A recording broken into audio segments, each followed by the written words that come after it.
ಇಂಡಿಯಾದಲ್ಲಿ ಅತಿ ಹೆಚ್ಚು ಪ್ರಯೋಗಕ್ಕೆ ಒಳಗಾದ ಆಟಗಾರ ಅಂತ ಯಾರಾದರೂ ಇದ್ರೆ ಅದು ನಮ್ಮ ಕನ್ನಡಿಗ KL Rahul. Slot variations, responsibilities ಅಂತ ರಾಹುಲ್ ಮೇಲೆ ಎಕ್ಸ್ಪೆರಿಮೆಂಟ್ ನಡೀತಾನೆ ಇರುತ್ತೆ. ಆದರೆ ಇದು ಅವರ ಪ್ರದರ್ಶನದ ಮೇಲೆ ಎಫೆಕ್ಟ್ ಆಗ್ತಿದೆ. ಈ ಬಗ್ಗೆ ಮಾಜಿ ಆಟಗಾರರೇ ಧ್ವನಿ ಎತ್ತಿದ್ದಾರೆ. KL ರಾಹುಲ್ ಬೆನ್ನಿಗೆ ನಿಂತಿದ್ದಾರೆ. ಅಷ್ಟಕ್ಕೂ KL ರಾಹುಲ್ ವಿಚಾರದಲ್ಲಿ ಏನಾಗ್ತಿದೆ ಅನ್ನೋ ಬಗ್ಗೆ ಈ ವಿಡಿಯೋದಲ್ಲಿ ಹೇಳ್ತೇನೆ. ನಾನು ಶಾಂತ. ನೀವು ಸುದ್ದಿಯಾನದ ಸಬ್ಸ್ಕ್ರೈಬರ್ ಆಗೋದಕ್ಕೆ ಮರಿಬೇಡಿ. Gautam Gambhir team India head coach ಆದ್ಮೇಲೆ ಸ್ಲಾಟ್ಗಳ ವಿಚಾರದಲ್ಲಿ ಮ್ಯೂಸಿಕಲ್ ಚೇರ್ ಆಡಿಸ್ತಾ ಇರೋದು ನಿಮಗೆಲ್ಲ ಗೊತ್ತೇ ಇದೆ. ಅದರಲ್ಲೂ ಕೂಡ KL ರಾಹುಲ್ ಮೇಲೆ ಅತಿ ಹೆಚ್ಚು ಪ್ರೆಷರ್ ಬೀಳ್ತಾ ಇರುವಂತದ್ದು. ಒಂದು ಮ್ಯಾಚ್ ಅಲ್ಲಿ ಓಪನರ್, ಮತ್ತೊಂದರಲ್ಲಿ ಫಿನಿಷರ್, ಇನ್ನೊಂದರಲ್ಲಿ ಲೋವರ್ ಆರ್ಡರ್, ಹಾಗೆ ಮತ್ತೊಂದರಲ್ಲಿ ವಿಕೆಟ್ ಕೀಪರ್, ಇನ್ನೊಂದರಲ್ಲಿ ಫೀಲ್ಡರ್. ಹೀಗೆ ಕಂಪ್ಲೀಟ್ ಆಗಿ ಚೇಂಜಸ್ ಮಾಡ್ತಾನೆ ಇದ್ದಾರೆ. BCCIನ ಇದೇ ಕಣ್ಣಾಮುಚ್ಚಾಲೆ ಮಾಜಿ ಆಟಗಾರರ ಪಿತ್ತ ನೆತ್ತಿಗೇರುವಂತೆ ಮಾಡಿದೆ. ಏಕದಿನದಲ್ಲಿ 6ನೇ ಕ್ರಮಾಂಕದಲ್ಲಿ ರಾಹುಲ್ ಬ್ಯಾಟಿಂಗ್ ಬಗ್ಗೆ ಅಪಸ್ವರ. ಅಫ್ಘಾನಿಸ್ತಾನ ವಿರುದ್ಧ 3 ಪಂದ್ಯಗಳ ಏಕದಿನ ಸರಣಿಯನ್ನ ಗೆದ್ದಿರುವಂತಹ ಭಾರತ ಮುಂದಿನ ತಿಂಗಳು ಇಂಗ್ಲೆಂಡ್ ವಿರುದ್ಧ ಏಕದಿನ ಸರಣಿ ಆಡಲಿದೆ. ಇದಕ್ಕೂ ಮುನ್ನ ಮಿಡ್ಲಲ್ಲಿ ಐರ್ಲೆಂಡ್ ವಿರುದ್ಧ ಹಾಗೆ ಇಂಗ್ಲೆಂಡ್ ವಿರುದ್ಧ T20 ಸರಣಿಗಳು ಕೂಡ ಇವೆ.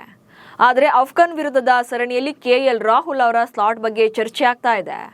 ಮೊದಲ ಮ್ಯಾಚ್ ಅಲ್ಲಿ 5ನೇ ಕ್ರಮಾಂಕದಲ್ಲಿ ಬ್ಯಾಟಿಂಗ್ಗೆ ಬಂದಿದ್ದ ರಾಹುಲ್ 19 ಬಾಲಲ್ಲಿ 39 ರನ್ಗಳನ್ನು ಸಿಡಿಸಿದ್ರು. ಆದರೆ 2ನೇ ಮ್ಯಾಚ್ ಅಲ್ಲಿ 6ನೇ ಸ್ಲಾಟ್ ನಲ್ಲಿ ಕಳಿಸಲಾಗಿತ್ತು. ಈ ವೇಳೆ ಫಸ್ಟ್ ಬಾಲಲ್ಲೇ ಡಕೌಟ್ ಆಗಿದ್ರು.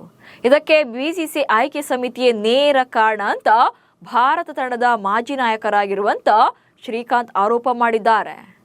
Rahul top order specialist batter, ಹೀಗಾಗಿ ಅವರನ್ನ 4 ಅಥವಾ 5ನೇ ಕ್ರಮಾಂಕದಲ್ಲಿ ಬಳಸಿಕೊಳ್ಬೇಕು ಎಂದಿದ್ದಾರೆ. 6ನೇ ಕ್ರಮಾಂಕದಲ್ಲಿ ಆಡಿಸೋದು ಅವರ ಕರಿಯರ್ಗೆ ಒಳ್ಳೆಯದಲ್ಲ ಎನ್ನುವಂತ ಸಲಹೆ ನೀಡಿದ್ದಾರೆ. ಹಾಗೆ ಗೌತಮ್ ಗಂಭೀರ್ ಅವರ ಈ ಸ್ಲಾಟ್ ಬದಲಾವಣೆಯ ತಂತ್ರಗಾರಿಕೆಯನ್ನು ಕೂಡ ಪ್ರಶ್ನೆ ಮಾಡಿದ್ದಾರೆ. KL ರಾಹುಲ್ ಮೇಲೆ ಅದೆಷ್ಟು ಜವಾಬ್ದಾರಿ? ಆಕ್ಚುಲಿ KL ರಾಹುಲ್ ವಿಚಾರದಲ್ಲಿ ಈ ರೀತಿಯ ವರ್ತನೆ ಇದೇ ಮೊದಲೇನೂ ಅಲ್ಲ. ಕಳೆದ 2 ವರ್ಷಗಳಿಂದ ನಡೀತಾನೆ ಇದೆ.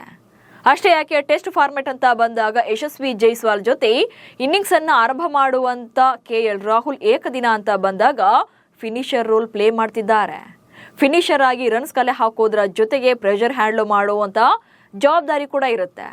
ಮತ್ತೊಂದು ಮೇನ್ ಥಿಂಗ್ ಅಂದ್ರೆ ಕೆಲ ಪಂದ್ಯಗಳಲ್ಲಿ ವಿಕೆಟ್ ಕೀಪಿಂಗ್ಗೆ ಅವಕಾಶ ಕೊಟ್ರೆ ಮತ್ತೆ ಕೆಲ ಪಂದ್ಯಗಳಲ್ಲಿ ಬೇರೆಯವರಿಗೆ ವಿಕೆಟ್ ಕೀಪಿಂಗ್ ಜವಾಬ್ದಾರಿ ನೀಡಲಾಗ್ತಾ ಇದೆ.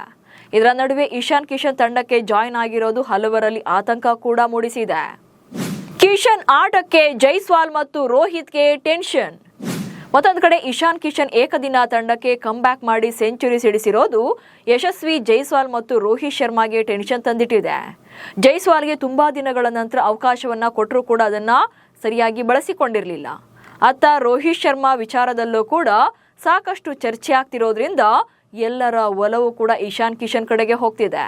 ಹೀಗಾಗಿ ಇನ್ನು ಮುಂದೆ ಏಕದಿನ ಮಾದರಿಯಲ್ಲಿ ಒಬ್ಬ ಆಟಗಾರನ ಸಕ್ಸಸ್ ಮತ್ತೊಬ್ಬ ಆಟಗಾರರ ಸ್ಥಾನಕ್ಕೆ ತೂಗುಗತ್ತಿ ಅಂತಾಗ್ತಿದೆ.